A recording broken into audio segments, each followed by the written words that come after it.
अरे पंडित जी, थोड़े जल्दी जल्दी मंत्र पढ़िए। शादी कर आज ही हमें प्लेन से अपने शहर जाना है। ना जाने कब ये शादी और इसकी रस्में खत्म होंगी और कब हमें हमारे पतियों के साथ वक्त बिताने का मौका मिलेगा। सही कह रही हो भाभी। कोई कहेगा हमें कि हम 2 दिन की नई नवेली दुल्हन है। हमारी शादी हुई नहीं कि माँ जी ने अपनी बेटी की शादी करवा दी। अरे इतनी भी क्या जल्दी थी हमारी ननद की शादी कराने की, और वो भी अपने शहर नहीं बल्कि दूसरे शहर जाकर डेस्टिनेशन वेडिंग। अब बस जल्दी जल्दी ये शादी निपटे और हम सब लोग फ्लाइट से अपने शहर चले जाएं। संगीता के दोनों बेटे वीर और माधव की 2 दिन पहले ही शादी हुई थी। 2 दिन बाद ही सुमित्रा की बेटी प्रीति की शादी थी। प्रीति पहाड़ों में एक डेस्टिनेशन वेडिंग करना चाहती थी, इसलिए सभी लोग इस डेस्टिनेशन वेडिंग के लिए नैनीताल आए थे। 2 दिन बाद ही घर के बेटी की शादी होने की वजह से दोनों नई नवेली बहुएं सुमित्रा और आनंदी को अपने अपने पतियों के साथ वक्त बिताने का मौका ही नहीं मिलता और ना ही उनकी सुहागरात हो पाती है। थोड़ी देर में ही प्रीति और कार्तिक की शादी का रस्म भी संपन्न होता है और सभी लोग अब फ्लाइट पकड़ने के लिए जल्दी से बैंक्वेट हॉल में निकल जाते हैं। तभी उन सबको एयरपोर्ट पहुंच के पता चलता है कि मौसम खराब होने की वजह से सारी फ्लाइट्स कैंसिल हो चुकी है। हे भगवान, अब हम क्या करेंगे बेटा? एयरपोर्ट वाले तो कह रहे हैं कि जब तक मौसम ठीक नहीं हो जाता कोई भी प्लेन नहीं उड़ेगा। अरे यार, मौसम के हालातों को देखते हुए तो ऐसा लग रहा है कि कम से कम मौसम को ठीक होने में 2 से 3 दिन का समय तो लगेगा ही। 2 से 3 दिन हम लोग सभी लोग यहाँ पे कैसे रहेंगे यार? ये तो समझ ही नहीं आ रहा है। मेरी मानो तो हम सब लोग ना ट्रेन से चलते हैं, यही पास में रेलवे स्टेशन है। माधव तू यहीं सबके साथ रहे, मैं स्टेशन होकर आता हूँ और टिकट का पता करता हूँ वहाँ पे जाकर। वीर पास में ही बने नैनीताल रेलवे स्टेशन जाता है और वहाँ से दिल्ली के लिए टिकट ले लेता है। सभी लोग थोड़ी देर में रेलवे स्टेशन पहुँच जाते हैं और ट्रेन का इंतजार करने लगते हैं। कुछ समय में ट्रेन भी आ जाती है और सभी बाराती ट्रेन में चढ़ जाते हैं। दोनों देवरानी जेठानी और नंद को एक ही कोच मिलता है और वो तीनों अपने अपने पतियों के साथ अपनी अपनी सीट पकड़कर बैठ जाते हैं। शादी की थकान ने तो बहुत बुरी तरीके से थका कर रख दिया है भाई, मैं तो चली सोने।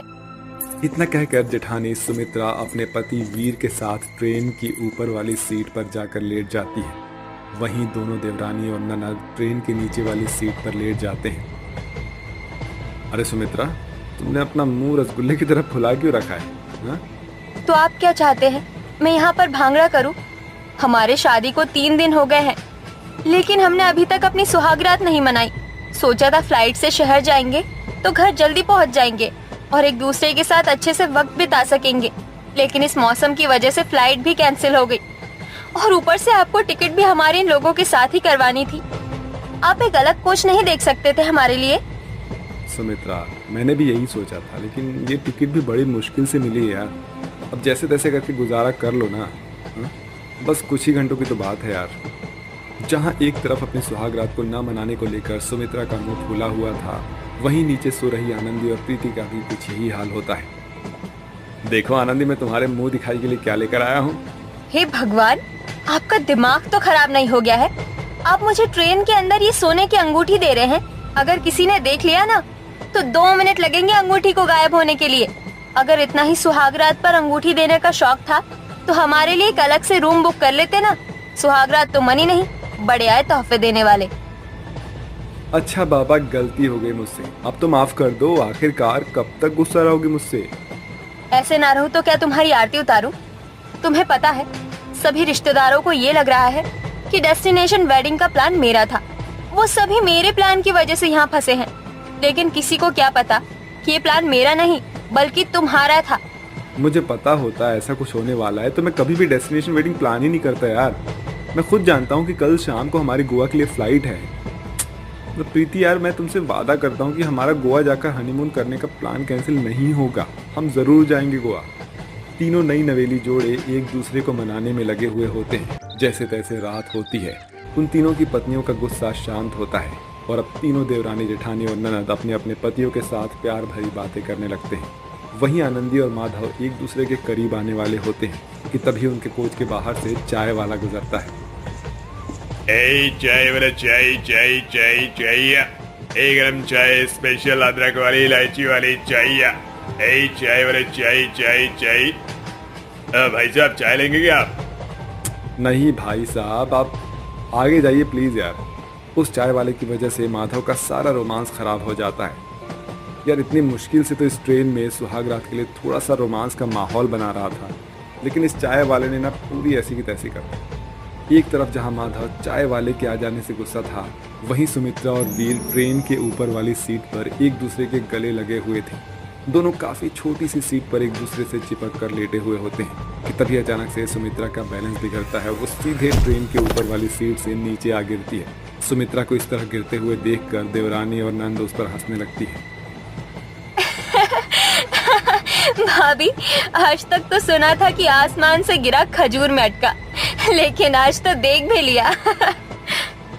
जिसके बाद सुमित्रा अपनी कमर पकड़ती हुई उठती है और वापस सीट पर चली जाती है। लेकिन इस बार सुमित्रा वीर के साथ एक सीट पर लेटने की जगह पर दूसरी सीट पर जाकर लेट जाती है। अरे सुमित्रा, तुम उस वाली सीट पर जाकर क्यों सो रही हो यार? आओ ना, प्लीज आओ मेरे पास। हाँ, क्यों नहीं। इस बार कमर की हड्डी तोड़वाई है, अगली बार अपने घुटनों की हड्डी तोड़वा दूंगी। यही चाहती हो ना तुम? सुमित्रा का इतना गुस्सा देखकर बेचारा वीर सुमित्रा से कुछ भी नहीं कहता और खुद अकेले ही सो जाता है। प्रीति, तुम गोवा वाले बीच पर क्या पहनोगी? ये साड़ी या फिर सूट मत पहन लेना तुम। मैंने तो बीच पर पहनने के लिए एक सुंदर सी ड्रेस ले रखी है। मैं तो बहुत ज्यादा एक्साइटेड हूँ। पर हम कल इस वक्त गोवा में अपने हनीमून पर होंगे। कितना मजा आएगा ना। प्रीति अपने हनीमून को लेकर बात कर रही होती है कि तभी उनकी सीट के पास खाते हुए उन दोनों के फूफा जी आ जाते हैं। अब बेटा जरा सुनो तो। फूफा जी को देखकर दोनों घबरा कर उठ जाते हैं। बेटा, मुझे मेरे सीट पर ना नींद नहीं आ रही है। तुम्हारी वाली सीट पर काफी बड़ी खिड़की है। अगर तुम दोनों को बुरा ना लगे तो मैं तुम्हारी सीट पर लेट जाऊं। अरे हाँ फूफा जी, क्यों नहीं। लेटिए लेटिए, आराम से लेटिए। बेचारी प्रीति और कार्तिक अपनी सीट पर कोने में बैठ जाते हैं और उनके फूफा मस्त खर्राटे मारते हुए खिड़की से आ रही ठंडी ठंडी हवा के सामने सो रहे होते हैं। तीनों नई नवेले जोड़े ट्रेन के अंदर अपनी सुहागरात मनाने की कोशिश तो करते हैं, लेकिन उनकी सारी कोशिश नाकामयाब होती है। ऐसे ही कुछ घंटे बीत जाते हैं और वो तीनों शहर आ जाते हैं। फाइनली हम लोग अपने शहर आ गए। अब हम आराम से अपने पतियों के साथ टाइम बिताएंगे और अपनी सुहागरात भी मनाएंगे। इन्होंने तो मेरे लिए एक बहुत बड़े 5 स्टार होटल में रूम भी बुक किया है। हम तो सीधा वहीं जा रहे हैं।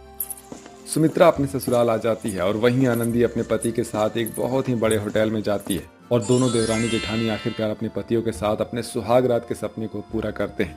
वहीं दूसरी तरफ प्रीति भी अपने पति कार्तिक के साथ अपने हनीमून डेस्टिनेशन गोवा में पहुंच जाती है। मुझे तो यकीन ही नहीं हो रहा है कि हम लोग गोवा में हैं। कितना मजा आ रहा है ना कार्तिक? ये तो कुछ भी नहीं है। मैंने रूम पर तुम्हारे लिए एक बढ़िया सा सरप्राइज प्लान किया है। सरप्राइज का नाम सुनकर प्रीति की खुशी दोगुनी हो जाती है और प्रीति भी अपने पति के साथ आखिरकार अपनी सुहागरात मनाती है और दोनों अपने हनीमून को एंजॉय करते हैं। और इसी तरह से ट्रेन में ना सही, लेकिन आखिरकार जेठानी और देवरानी की सुहागरात भी मन जाती है।